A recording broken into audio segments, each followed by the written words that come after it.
So I'm going to just show you guys, I have a lab environment that I'm going to log into as the local admin just to kind of give you guys that real world healthcare scenario. So I'm going to log in leveraging my account. I can enforce two-factor authentication there if I wanted to for any particular user.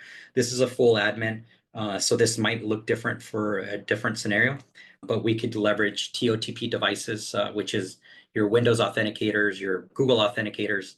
It's obviously time-based. So as long as the time sync on our appliance and the user's mobile device is accurate, or there's no time drift after 3 minutes, we're going to have a successful challenge from an MFA standpoint. We can also leverage FIDO2 compliant WebAuthn tokens, and those can look very different. So we have Talus ID Prime cards. We have different versions of them. Some of them are biometric. We have Hirsch biometric tokens in different formula or formats. So USB-C, USB A, and then we also have eTalus e-tokens or Talus e-tokens, excuse me, that are also biometric or just touch-based.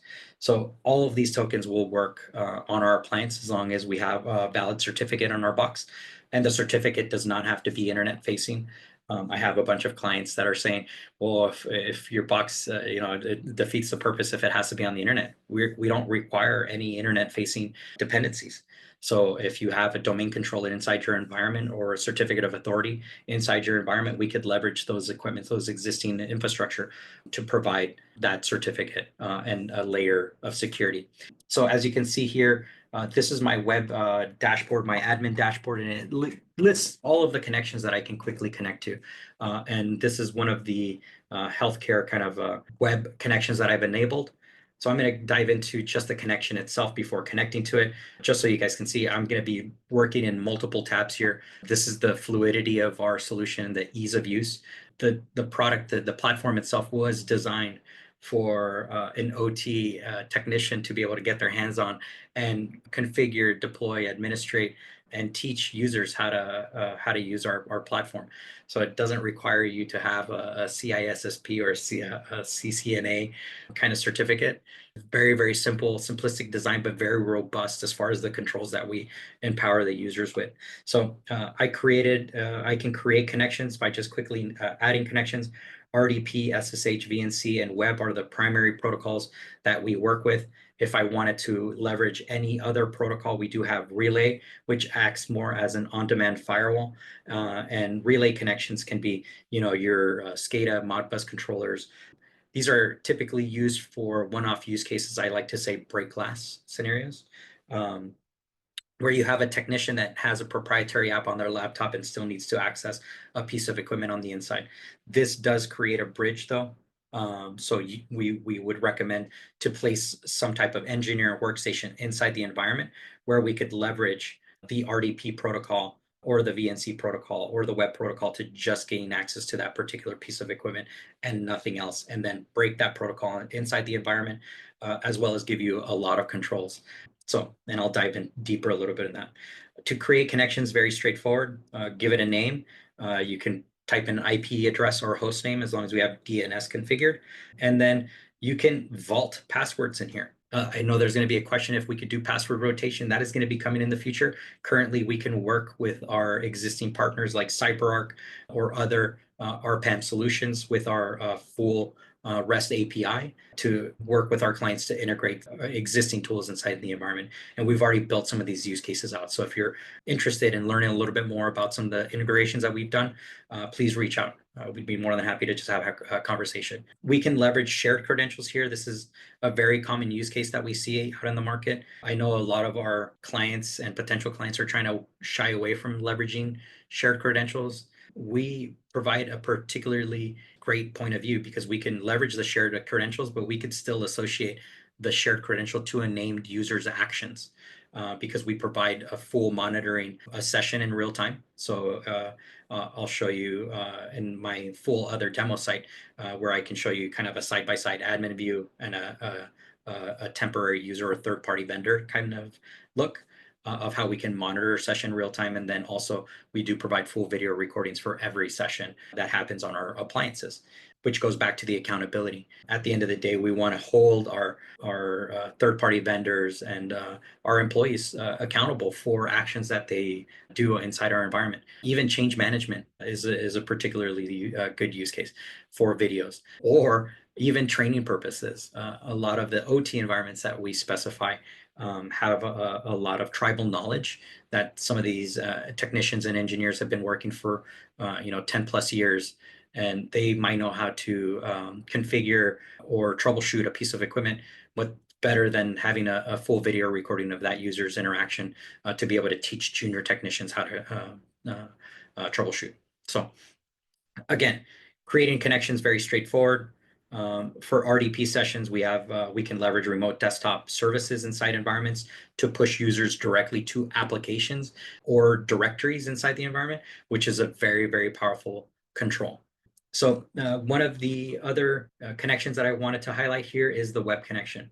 Again, going back to the healthcare industry, a lot of healthcare environments are predominantly managed by portals. They could be hybrid cloud instances, or it could be in on-prem solutions. We can secure it, whether it's an 80 portal or a 443 portal. We will still break that protocol and provide a clean image to that user, or a clean session to that user with the controls that we provide behind Xona. So here is that particular one of the healthcare components that I've created. So this is for therapy.net health. So this is essentially, once this user connects to this particular connection, all they're going to get is that login to that URL. And they're going to be able to work with it. We can also specify additional domains, and then we have some other controls.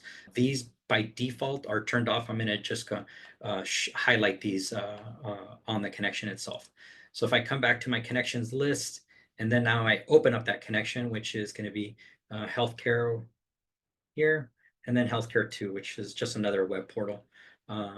Again, they're going to, I open them up in different tabs here, just to kind of give you guys an idea that a user can log in and have multiple tabs open to multiple sessions, so they can get their, get in, get to work, and get their job done. So this is NetHealth. Obviously, I don't have a login here, but this is a web portal that I grabbed from the internet. Did a quick search of who are the top 8 healthcare provider portals in the market, and this was number 1, and I believe this was number 2.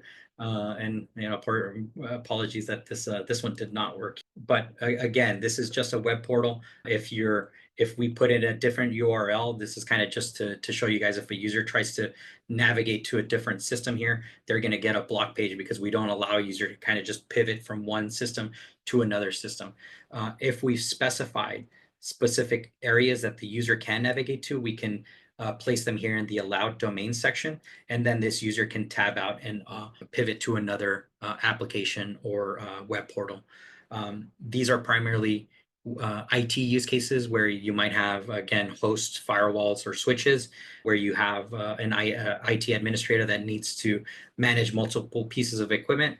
You can point them to one particular URL or IP address, and then if they needed to navigate to additional IP addresses, you could kind of get the inception here of a browser within a browser, where you could tab out and add multiple IP addresses. This particular connection has been blocked off. As you can see, there's no inception here. We removed it. That is because I placed it in kiosk mode. And if I needed this user to be able to download any artifacts from this particular site, you have your menu option here, where you could go full screen mode. You can send items to the clipboard. So if you did need a user to copy and paste some commands or some text into this environment, they could still do so. But this is explicitly an allowed feature, so you have to allow this per connection, which again goes back to the controls that we give the site users or the site owners, right? And then again, sync clipboard. So we have the ability to move files into these environments, not just by the default, let's just drag and drop a file into the environment, because that's a huge security concern. We leverage files and buckets, what we just consider them folders, and we can create workflows where we can associate those files that are introduced to our platform. They can sit on our platform, kind of a staging environment, and then you can integrate with certain security tools like an API to a VirusTotal or a Palo Alto Wildfire instance, where we can detonate these files and then validate that they're clean before a user has access to be able to move it into the secure environment. Or vice versa, what if we want to wait for a user to be able to move a file out of the environment, right? This is where that change control kind of comes in, which would mitigate most of the incidents that we experienced or that I talked about at the beginning of the webinar. A third-party vendor logs in, makes a change, and then logs out. How many times have we come across or we've heard on the news of scenarios like that where a third-party vendor made a poor configuration change that shouldn't have happened? When you make a change or you introduce a new file, it has to be approved by a certain approver of your choosing. So we have these controls that you can associate per user, per group, even associated with a SAML user or an identity provider group. So a lot of different use cases. So I hope this helps as far as for a user being able to just open up. At the end of the day, again, I didn't really do much on these particular portals, but just give you guys an idea of some of the connections that we can establish. Obviously, our bread and butter is going to be the RDPs. If you guys have database servers or just workstations that users need to connect to that have a bunch of tools for them to access, we will provide access to those particular pieces of equipment. So I'm going to just transition here to another demo environment here. I'm going to log into our XCM portal here in my demo environment. And I'm going to show you guys what it would look like and some of the controls that we have for a particular user or administrator to a third-party vendor. So I'm going to log in leveraging my Entra ID account. Again, since I'm leveraging our single sign-on capabilities, my token for my 2MFA has already been cached into my browser because I log into Teams, because I'm logged into my email. It automatically validates that I am who I am. Now that can be customized, so you could change that if you want a user to be authenticated every single time they log into our platform, you could do that. And then I have a test user over here, test user 1, that I've granted access to a particular piece of equipment. Again, we can enforce two-factor authentication. For this particular user, I can leverage either my TOTP device or a security FIDO hard token, which I'm going to use my hard token here. I just have to touch that hard token, and then validates that I am who I am, or I'm in front of that piece of equipment. Now I can see the connections that I've been allocated. As you can see from a administrative point of view, I have multiple pieces of equipment, just like I showed you guys earlier. I have lots of devices on here. I have only segmented access. I only give visibility to this particular user to 3 pieces of equipment. And all of these 3 pieces of equipment have different permissions. And I'm going to show you that. So this particular OT engineering workstation, he has control, but he has to request access to this particular piece of device. So I, as the administrator, will get the approval. We can also designate any user on our platform to receive this approval notification. We could also tie it into an SMTP server so you can get this notification via email. Or we have log forwarding capabilities to like a Splunk or Elasticsearch or our syslog server to create dashboards that gain notifications that way, like push notifications to mobile devices. Either way, it gives us to create a workflow, validate the user is who they are. Is it safe to enter the environment? Do they have a change window active for this particular user? These are all kind of workflows that we can implore with the controls that we provide. And this is all out of the box. There's not different licenses that you need from a Xona standpoint to get the ability to have just-in-time approvals or files or the copy and paste. All of this is standard on our platform. So now you guys see that I have approved this user's request. Now the user can connect to this particular piece of equipment. I'm going to open up this other engineering workstation app.